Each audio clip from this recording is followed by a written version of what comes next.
Cyberspace is borderless, which makes it all the more pressing and complicated to establish clear guidelines for how international law applies in the cyber context.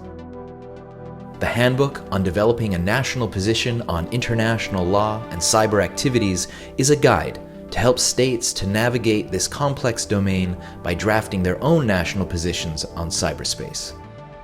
Part of that process is to carefully consider the presentation of those positions to help maximize their dissemination and impact.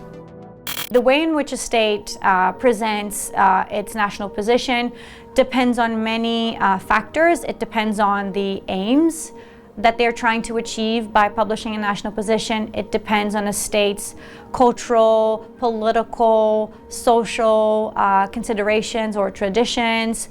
And it depends on the impact that a state is trying to have or achieve by publishing a national position. It's not just a stylistic choice. It really reflects important legal and policy choices, and it also has a huge impact on the accessibility of a national position and how it will resonate with different audiences.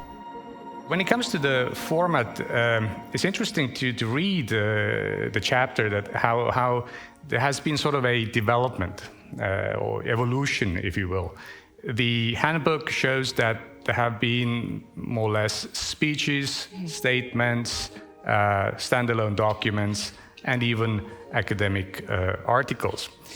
And of course, it's for every state to decide which one to choose. And the handbook also nicely presents the pros and cons of each format. As the handbook breaks down, several states have already presented national positions in many different formats, ranging from standalone papers to government speeches, and also as statements in multilateral forums. I'm pleased to announce that after an 18-month process involving over 20 agencies, Thailand has just published its national position on application of international law in cyberspace.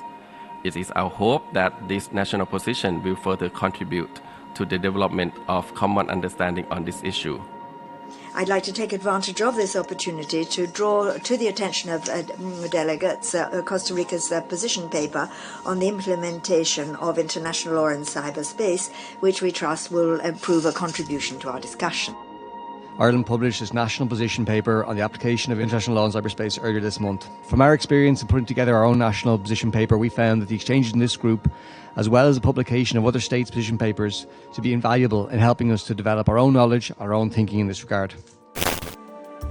Language can play a crucial part in shaping the presentation of a national position.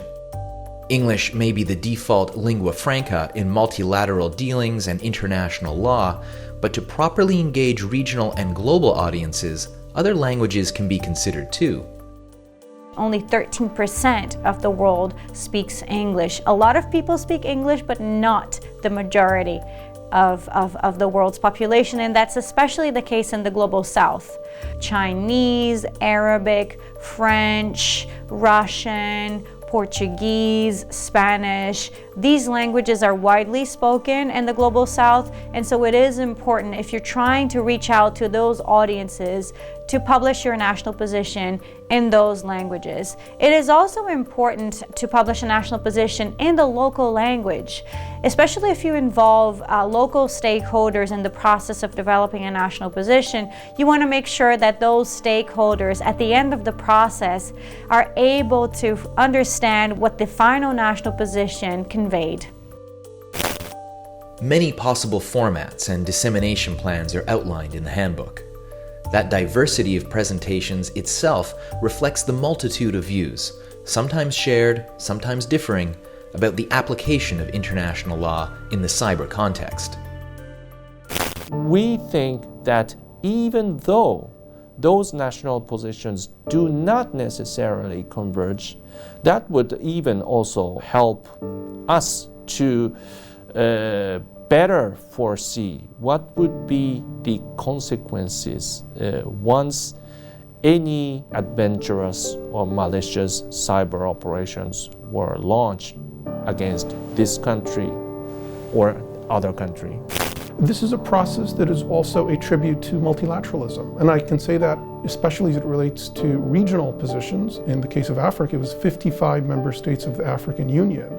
The fact that 55 countries could come together and consider and develop and adopt what I believe is a robust and detailed document. It signals that states are able, when they are, when they're willing, but they're able to work together to achieve positive policy objectives like keeping cyberspace safe, secure, peaceful, and open for all. National positions have already contributed to legal clarity in cyberspace governance.